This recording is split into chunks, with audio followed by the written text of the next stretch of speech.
नगरपालिकेच्या 288 निवडणुका झाल्या आणि त्या निवडणुकांमध्ये जो घोळ होता, तारीख पे तारीख अशा मतदानाच्या तारखा बदलणे, मतमोजणीच्या तारखा बदलणे आणि एकंदरीत निवडणूक आयोग हा फ्री अँड फेअर वातावरणात आणि पद्धतीने निवडणुका संपन्न होऊ देत नाही, हा केवळ ठपका नव्हे तर ही बाब प्रकर्षाने जाणवली। त्याच निवडणुकांमध्ये पैशाचा, बोगस मतदानाचा मोठ्या प्रमाणावर वापर झाला। मतदानाच्या दिवशी माध्यमांनी सकाळपासून बोगस मतदार गाड्या भरून कसे येतात आहेत, पोलिंग स्टेशनवर कसा पकडला गेला, मंगल कार्यालयामध्ये बोगस मतदार आणून कसे ठेवले, या सर्वांचं बातम्या या देखील प्रकाशित झाल्या। एरवी मतदान संपायच्या 48 तास आधी प्रचार बंद होतो। स्थानिक स्वराज्य संस्थांच्या निवडणुकीत 24 तास आधी बंद करण्याचे देखील काही घटना आणि काही वेळेला तशा स्वरूपामध्ये मतदानच्या 24 तास आधी प्रचार थांबलेला आहे। मात्र यावेळेस सकाळी 7 वाजता मतदान, मात्र रात्री 10 वाजेपर्यंत प्रचार सुरू ठेवण्याचं देखील निवडणूक आयोगाने घेतलेली जी भूमिका आहे ती देखील वादग्रस्त आहे। रात्री लोकांना पैसे वाटता यावे, मतदान केंद्र जे आहे ते नीट, त्याची सुरक्षा जी आहे त्या सुरक्षेकडे दुर्लक्ष व्हावं, या सगळ्या गोष्टींकरता 9 तास आधी, मतदानाच्या 9 तास आधीपर्यंत प्रचार सुरू ठेवणं, या सर्व गोष्टींच्या अनुषंगानं निवडणूक आयोग, प्रशासन आणि सत्ताधारी यांनी सर्व लोकशाहीचे संकेत हे पायंदळी तुडवले आणि नंगा नाच घातला असं म्हटलं तरी अतिशयोक्ती होणार नाही। जो तमाशा भारतीय जनता पक्ष आणि त्याच्या 2 मित्रपक्षांनी जो घातला, त्या तमाशात त्यांनी वग घेतला होता, पैसा फेक तमाशा देख, आणि मतदारांना विकत घेण्यापासून तर व्यवस्था गुंडाळून ठेवण्यापर्यंतचा सर्व एक अंक झालेला आहे। आता 29 महानगरपालिकांच्या निवडणुका सुरू झाल्या आहेत आणि तोच कित्ता हा गिरवला जात आहे। मला आपलं सगळ्यांचं पुन्हा लक्ष वेधायचं आहे की वोट चोरीचा मुद्दा हा काँग्रेसने उचलून धरला। कामठीमध्ये फार मोठी रॅली देखील आम्ही घेतली, देश पातळीवर राहुलजी या मुद्द्याला घेऊन चालतात आहे। निवडणूक आयोगाला आम्ही वारंवार निवेदनं देऊन, त्यांच्याशी बोलून, त्यांना प्रश्नांचा भडीमार करत असताना त्यांना अनेक प्रश्न विचारले आणि निवडणूक आयोगाला कोंडीत पकडत असताना त्यांनी सरतेशेवटी कबूल केलं की मतदार यादीमध्ये डुप्लिकेट नावं आहेत, या नावांचं काय करणार म्हणून निवडणूक आयोगाने जेव्हा नगरपालिकेची कार्यक्रम जाहीर केला तेव्हा त्यांनी सांगितलं की ज्यांचं 1 पेक्षा अधिक ठिकाणी नाव आहे यांच्या नावापुढे आम्ही स्टार लावणार आहे आणि त्या स्टारवाला मतदानाला जेव्हा येईल तेव्हा आम्ही त्याला विचारू की तुला कोणत्या मतदारसंघात कुठे नाव ठेवायचं, कुठलं वगळायचं आहे। मात्र तो लावलेला स्टार हा मतदार यादीवरचा त्यांनी कुठेही काम केलं नाही, कोणत्याही मतदाराला हा प्रश्न विचारला नाही आणि या निवडणुकीत तर त्या मतदार यादीतून स्टार काढून टाकण्याचं देखील काम, म्हणजे दुबार नावं जे आहेत त्याला चिन्हित करण्याचे काम निवडणूक आयोगाने केलेलं नाही। एकंदरीत वोट चोरीच्या संदर्भात त्यांनी कबुली देत असताना या संदर्भात तुम्हाला काय करायचं ते करा, आम्ही सुधारणार नाही, ही थेट भारताच्या नागरिकांनाच त्यांनी एक आव्हान दिलंय असं म्हणणं औचित्याचं आणि उचित ठरेल। या सर्व पार्श्वभूमीवर घोडे बाजार जो आहे, नगरसेवकांना खरेदी विक्रीचा जो भाग आहे याला आपण घोडे बाजार म्हणतो, आणि फोडाफोडी जी आहे ही निवडणुका झाल्यानंतर सर्वसाधारणपणे झाल्याचं आपण सर्व ऐकिवात आहे, तशा घटना घडलेल्या आहेत।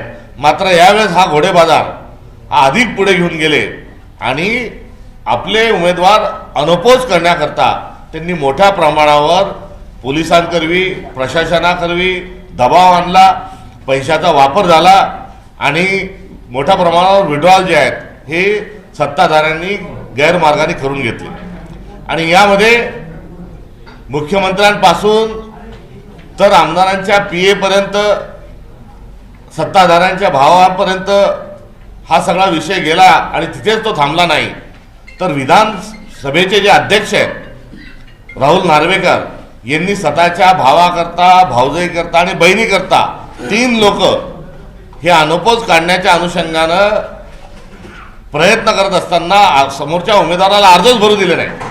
डिपॉझिटची रक्कम भरली, त्यांना टोकन मिळालं, मात्र स्वतः नार्वेकर तिथे गेले आणि मवाली ज्या पद्धतीनं वागतात, बोलतात, तशा मवाल्यासारखं त्यांनी त्या ठिकाणी त्यांचं वर्तन ठेवलं. धाकदपट केली, दमदाटी केली आणि 4 वाजेनंतरचं जे CCTV फुटेज आहे ते देखील गायब केलं. याची तक्रार केली तेव्हा निवडणूक आयोगाने सांगितलं पुरावे द्या. आता तुमचे CCTV आहेत, तुम्हाला कारवाई करता येत नाही. ही असणारी जी परिस्थिती आहे ही लोकशाहीच्या अनुषंगानं काळीमा पासणारी आहे. अहवाल मागितला काँग्रेसच्या तक्रारीवर आणि पालिकेने अहवाल दिला की त्यांनी केलेली जी कारवाई आहे ही कायदेशीरदृष्ट्या योग्य असली तरी प्रशासकीय दृष्ट्या आणि व्यवहारदृष्ट्या ही अत्यंत चुकीची आहे. म्हणजे प्रशासन वेगळं आणि कायदा वेगळा असा गोंधळ देखील त्या ठिकाणी घातला जातो. याही घटनेचा आम्ही निषेध करतो. आता राहिला विषय उर्वरित 28 नगरपालिकेचा आज काँग्रेस पक्षाच्या वतीनं नागपूरपासून, आपल्या महाराष्ट्राची उपराजधानी नागपूरपासून आज काँग्रेसचा प्रचार हा सुरू होत आहे आणि या प्रचाराच्या अनुषंगानं सर्व विविध मुद्दे ही महाराष्ट्रामध्ये आम्ही घेऊन जात आहोत. नगरपालिकेमध्ये काँग्रेसला अपेक्षेपेक्षा जास्त यश हे मिळालं, ती अपेक्षा आमची नाही. आम्हाला तर यापेक्षाही जास्ती अपेक्षा होती.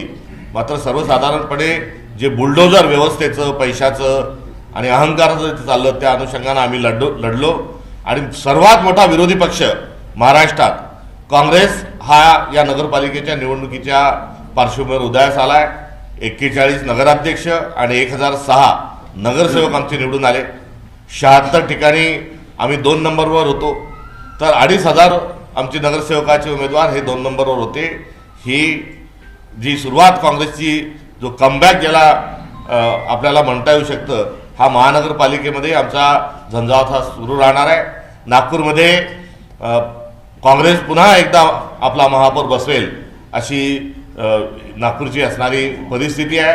त्यामुळे मतदारांना आम्ही साथ घालत असताना का मतदान करावं याचा आमच्या जिल्हा काँग्रेस अध्यक्षांनी जाहीरनामाही वितरित केला आहे.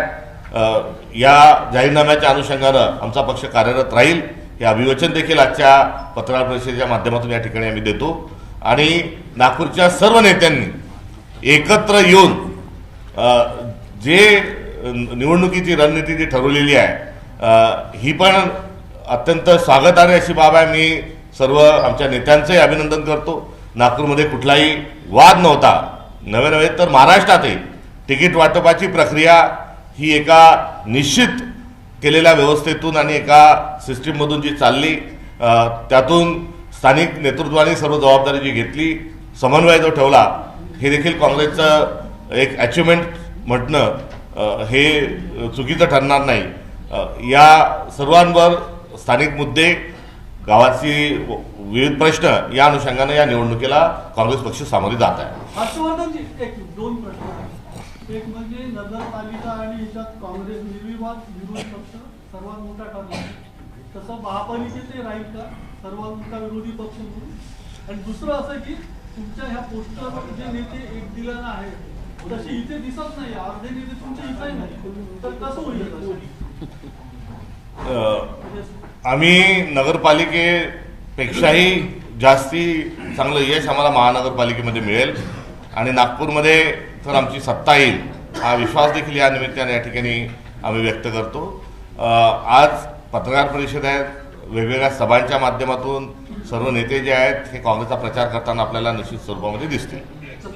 यूनियन मिनिस्टर CR पाटिल उन्होंने छत्रपति शिवाजी महाराज को बोला है कि वो पाटीदार समाज से बिलोंग करते हैं. ऐसा एक सभा में सूरत में कहा है कि छत्रपति शिवाजी महाराज पाटीदार समाज को बिलोंग करते हैं, समाज से. किसान समाज से जो आए हैं ये सच है पाटीदार समाज के साथ जोड़ना ये उनका एक राजनीतिक पैतरा हो सकता है।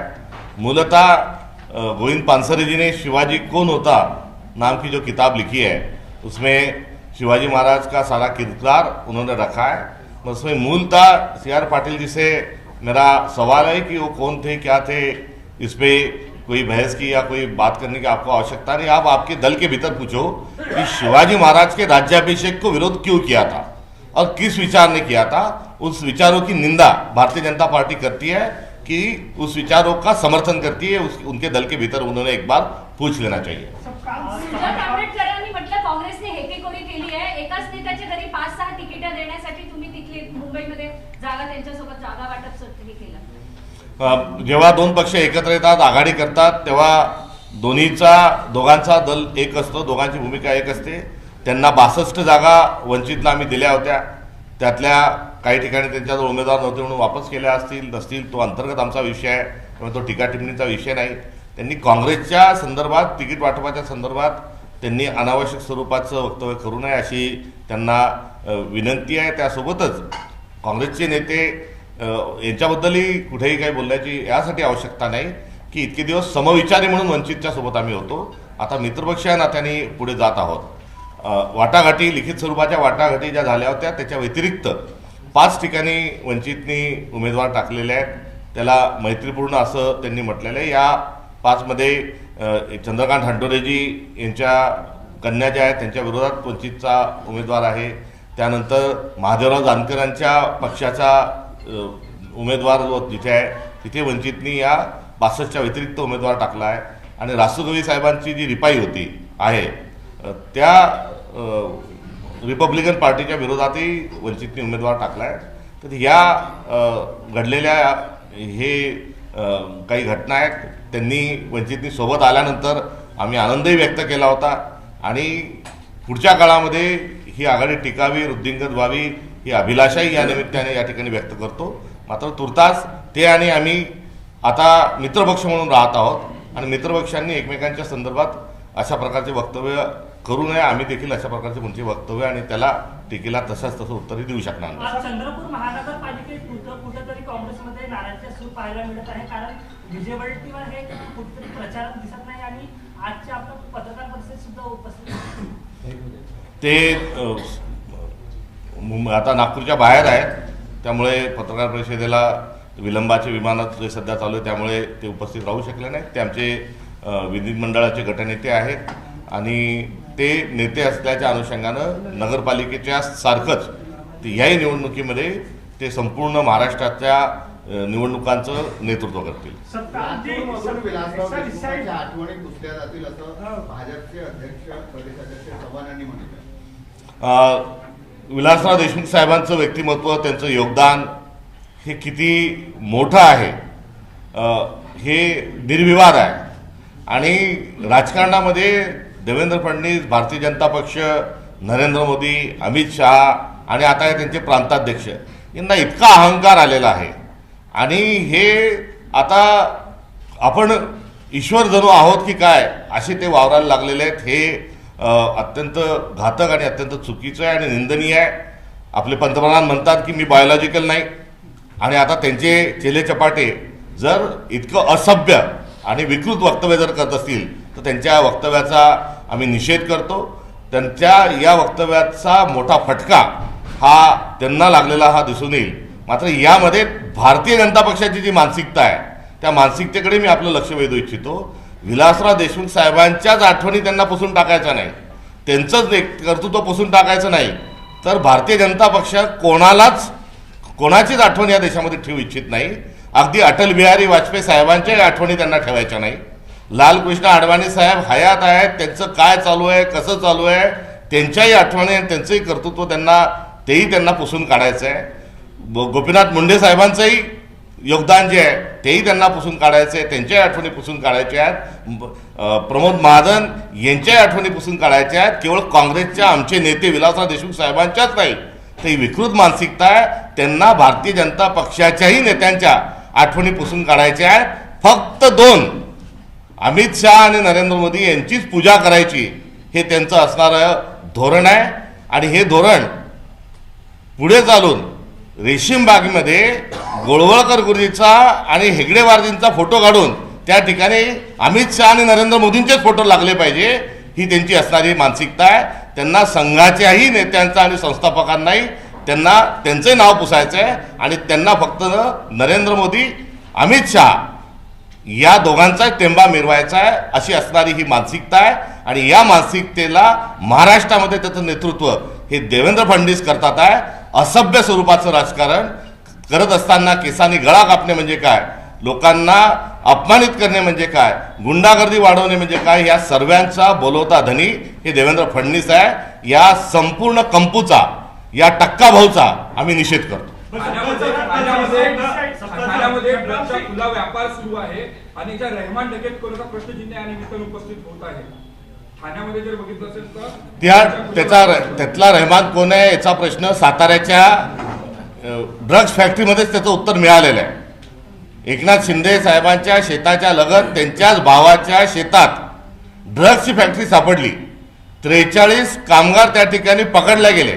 या 43 कामगारांपैकी 40 कामगारांना कुठलीही चौकशी न करता, नाव नोंदवून न घेता त्यांना तिथून सोडून देण्यात आले. हे 40 कामगार बंगाली होते का बांगलादेशी होते हेही माहीत नाही आणि त्यांना सोडून दिलं आणि सोडून देण्याकरता थेट एकनाथ शिंदे साहेबांचे खासदार पुत्र जे आहे यांचा दबाव होता, हा देखील आमचा आरोप आहे.